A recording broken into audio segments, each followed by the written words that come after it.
श्रीकांत जी का घर पूरी तरह से दुल्हन की तरह सज चुका था। मौका था उनकी छोटी बेटी मालिनी की सगाई का। कुछ ही देर में लड़के वाले श्रीकांत जी के घर पर सगाई के लिए आने वाले थे। घर में आज तरह तरह के पकवान बनाए जा रहे थे ताकि लड़के वालों को मेहमान नवाजी में कोई भी कमी ना रह जाए, क्योंकि मालिनी की शादी इस घर की आखिरी शादी थी। श्रीकांत जी कोई भी कमी नहीं रहने देना चाहते थे। श्रीकांत जी के 2 बड़े बेटे थे जो कि अच्छे सरकारी जॉब में थे। उन दोनों की मालिनी इकलौती बहन थी। इस वजह से मालिनी की शादी में कोई भी कमी नहीं छोड़ना चाहते थे।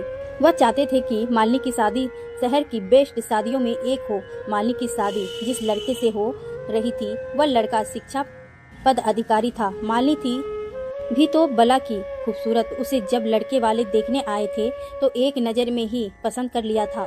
उसके बाद उसी दिन डिसाइड हुआ अगले ही महीने सगाई होगा और उसके अगले ही महीने शादी के डेट फिक्स हो जाएगा। मालिनी भी पढ़ाई में काफ़ी तेज विद्यार्थी थी। वह शुरू से ही अपनी क्लास में फर्स्ट आती रही है, यहाँ तक कि 10वीं और 12वीं में वह सेकेंड टॉपर भी रह चुकी है। ग्रेजुएशन कंप्लीट करने के बाद उसे बीएड करने का मन था, लेकिन शादी की वजह से बीएड करना टाल दिया था।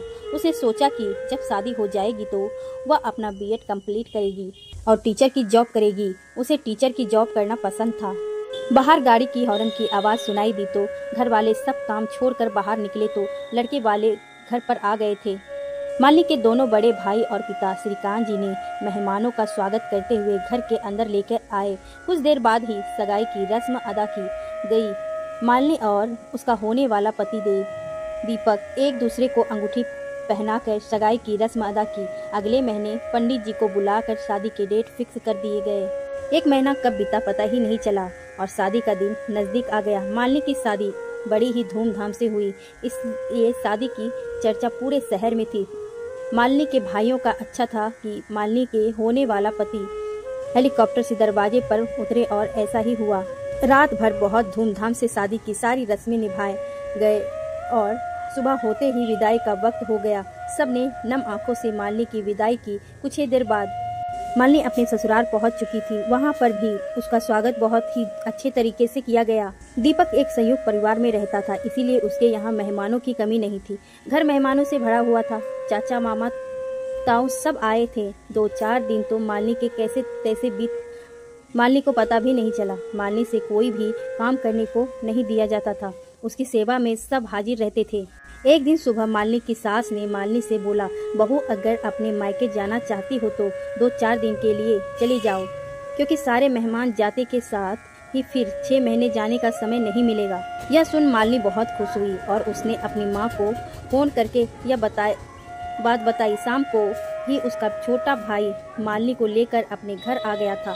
घर आते ही मालिनी को सबने घेर लिया था। मालिनी की दोनों भाभी और उसकी माँ मालिनी से पूछे जा रही थी, बताओ कैसा है तुम्हारा ससुराल। मालिनी भी बहुत खुश थी। वह अपने ससुराल की बहुत ही तारीफ कर रही थी, क्योंकि वहाँ पर अभी तक तो सब उसके साथ बहुत अच्छी तरह से पेश आ रहे थे। सब कोई उसे बहुत प्यार कर रहा था। जैसा उसने देखा वह सब कुछ अपने मायके में बता दिया। उसकी माँ ने भगवान से बोला कि भगवान आपका बहुत बहुत शुक्रगुजार हूँ जो मेरी बेटी को इतना अच्छा ससुराल मिला। जैसा हम चाहते थे वैसा ही हमारी बेटी को ससुराल मिला। 1 सप्ताह बाद ही दीपक मालिनी को लेने अपने ससुराल आ गया। अगले दिन ही मालिनी को बहुत अच्छे से दीपक के साथ विदाई दी गई और उनकी सुखी जीवन की आशीर्वाद देते हुए मालिनी के माँ बाप ने विदा की। मालिनी दीपक के साथ जैसे ही अपने ससुराल पहुंची तो ससुराल पूरी तरह से खाली हो चुका था। सारे मेहमान अपने घर जा चुके थे। घर बिल्कुल सुना सुना लग रहा था। घर पहुंचते ही मालिनी ने अपने सास ससुर के पैर छुए और अपने कमरे में चली गई। शाम होते ही मालिनी ने सोचा किचन में जाकर खाना बना देती हूँ, लेकिन जैसे ही किचन में पहुंची मालिनी के सास ने उसे किचन में जाने से रोक दिया।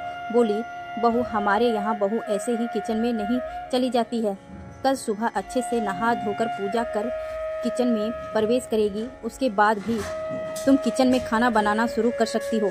दिन भर की मालिनी थकी हुई थी, इस वजह से रात में कब उसकी नींद लग गई उसे पता ही नहीं चला, क्योंकि मालिनी को अपने मायके में देर से सोने की आदत थी तो सुबह उसकी नींद ही नहीं खुली। मालिनी का पति दीपक सुबह सुबह पार्क में टहलने के लिए जाता था तो वह सुबह 5 बजे ही उठकर चला गया था। मालिनी के सास मालिनी के जगाते हुए बोली, बहू अब कब उठोगी और कब सबके लिए नाश्ता तैयार करोगी? अपनी सास की आवाज़ सुन मालिनी झट से उठ पड़ी। हाँ माँ जी, थोड़ी आंख लग गई थी, अभी जग रही हूँ। तभी उसकी सास ने अपने घर के नियम कानून समझाने लगी। देखो बहू, कल से सुबह 6 बजे नहा धोकर किचन में पहुँच जाना। और हाँ, यहाँ पर तुम्हें साड़ी ही पहनना है, सलवार सूट पहनने के बारे में तो सोचना भी मत, क्योंकि हमारे घर की बहुएं सलवार सूट नहीं पहनती है और सिर से पल्लू गिरना नहीं चाहिए। और हाँ, जब घर के सारे बड़े बैठे हो तो वहाँ आकर मत बैठा करना, बिल्कुल अपने कमरे में रहना। उसके बाद मालिनी ने हाँ में सिर हिलाते हुए सब कुछ स्वीकार कर लिया। लेकिन अपने सास के जाते ही वह सोचने लगी, शादी के 7 दिन ही बाद कितना कुछ बदल गया। मैं सोचती थी कि मेरा ससुराल कितना अच्छा है, सब आज़ाद ख्याल के लोग हैं, लेकिन यह तो पूरी तरह से दृक्यान्यूसी सोच रखते हैं। मालिनी एक स्वतंत्र सोच वाली लड़की थी और वह इन सब पुरातन प्रथा को बदलने की सोच रखती थी। तभी उसे अपनी माँ की विदाई के समय वाली बात याद आई। बेटी, अपने ससुराल में ऐसा कोई भी काम न करना जिस वजह से तुम्हारे बाबूजी और तुम्हारे मायके की बदनामी हो। यह सोचकर उसने अपने सास की हर बात मान जाती थी।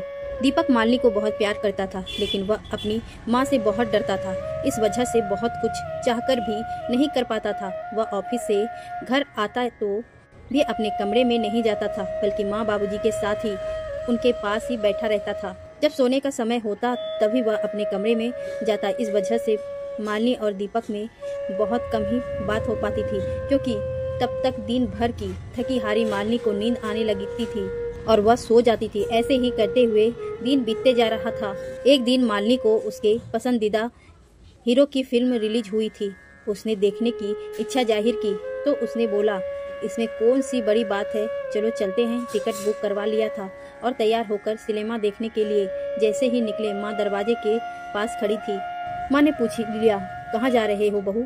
बहू ने धीरे से बोला, माँ जी, बहुत दिनों से सिनेमा देखने का मन हो रहा था, वही देखने जा रहे हैं। इतना सुनते ही मालिनी के सास गुस्से में लाल हो गई।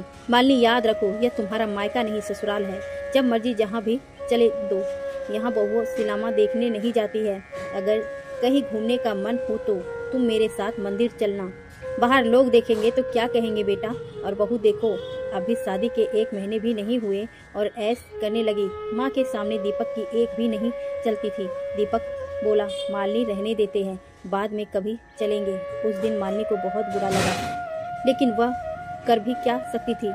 उसने अपने ससुराल वाले के बारे में इतनी अच्छी सोच रखती थी, कितनी तारीफ की थी अपने मायके में, लेकिन वह बस सब कुछ झूठ निकला। शालिनी अब उदास रहने लगी थी। अब जब उसे इसी घर में ही रहना था, उसने सोचा कि क्यों न बीएड की तैयारी कर लेती हूँ। शाम को जब दीपक घर पर आया तो रात में मालिनी ने उसे बीएड पढ़ने के बारे में बताया। दीपक तैयार हो गया था, लेकिन उसने बोला, मालिनी, एक बार माँ से भी राय लेते हैं। अगर वह तैयार हो जाती है तो मैं तुम्हारा नाम बीएड में लिखवा दूंगा। सुबह होते ही ऑफिस जाते वक्त मैं अपनी माँ से मालिनी की बीएड वाली बात बताई। दीपक तुम गुस्से में हो गए। उसने अपनी माँ से बोली, तुम्हें पता नहीं है कि हमारे घर की बहू नौकरी करने नहीं जाती है? जब तुम कमाते ही हो तो वो जॉब करने के लिए क्यों जाएगी? इतनी बदनामी होगी, हमारे मोहल्ले में लोग कहेंगे इनकी बहू नौकरी करने जाती है। यह सुन चुपचाप दीपक ऑफिस चला गया। शाम को जब घर आया तो मालिनी को उसने बता दिया कि माँ मना कर रही है बीएड करने से। इन बार तो मालिनी को बहुत गुस्सा आया, लेकिन क्या करे, मजबूर थी। आखिर वह ससुराल था, अपने मन की करे तो कैसे करे। एक दिन शाम को दीपक जब ऑफिस से घर आया तो वह काफी देर तक बैठा रहा, लेकिन मालिनी नहीं आई। उसको सर में दर्द था, इस वजह से वह सो गई थी। दीपक ने अपनी माँ से चाय बनाकर पी लिया और बैठ के सब टीवी देख रहे थे। तभी मालिनी अपने कमरे से उठकर आए और देखे कि दीपक कब आए हुए हैं, और उन्होंने दीपक से सॉरी बोला। आंख लग गई थी, पता ही नहीं चला आप कब आए हैं। मालिनी ने बोला, आपने मुझे जगाया क्यों नहीं? यह सब सुनते ही दीपक उससे बहुत गुस्सा हो गया। उसने बोला, हाँ, तुम्हें अब तो जगाना पड़ेगा, तुम तो इस घर की महारानी हो। बातों बातों में ही दीपक ने मालिनी को एक थप्पड़ लगा दिया। मालिनी बेहोश होकर जमीन पर गिर गई। ऑन फोन में डॉक्टर को बुलाया गया। डॉक्टर ने दीपक को बताया, दीपक अब तुम लड्डू खिलाओ, क्योंकि अब तुम पिता बनने वाले हो। घर में सब खुश हो गए थे। मालिनी को भी होश आया तो वह भी खुश थी, लेकिन धीरे धीरे वह कमजोर होते जा रही थी। उसने अब कोई भी घर का काम नहीं हो पा रहा था, तो उसने दीपक से बच्चा जन्म होने तक अपने मायके में रहने की बात कही। दीपक के घर वाले भी इस बात के लिए तैयार हो गए थे। दीपक की माँ ने सोचा, अच्छा है, बहुत चली जाएगी तो वरना रहेगी, इसकी सेवा मुझे ही करनी पड़ेगी। अगले ही दिन ही मालिनी का पिताजी आकर मालिनी को अपने घर ले गए। मालिनी अपनी माँ से मिलते ही बहुत जोर से रोने लगी। सब आश्चर्यचकित हो गए कि मालिनी इतना रो क्यों रही है। उसने तो बताया था उसके ससुराल वाले बहुत अच्छे हैं, क्योंकि आज तक उसने अपने ससुराल की एक बार भी किसी के सामने बुराई नहीं की, चाहे वह कितना भी दुख झेल ले रही थी। रात में मालिनी और उसकी माँ जब सोई हुई थी, मालिनी ने अपने ससुराल की हर बात अपनी माँ से बता दी। उसकी माँ ने उसे तुरंत गले लगाया और बोला, मेरी बच्ची कितने दिन से इतना दर्द झेल रही थी और तुमने एक बार भी नहीं बताया। मालिनी बोली, कैसे बताती माँ, अपने ही तो अपने बोला था। आज के बाद से तुम्हारा ससुराल ही तुम्हारा घर है। अब मैं अपने घर की बुराई कैसे करती। मायके में मालिनी की सब बहुत ही सेवा करते, क्योंकि उसकी भाभी मालिनी को बहुत प्यार करती थी। इस मामले में मालिनी बहुत लकी थी।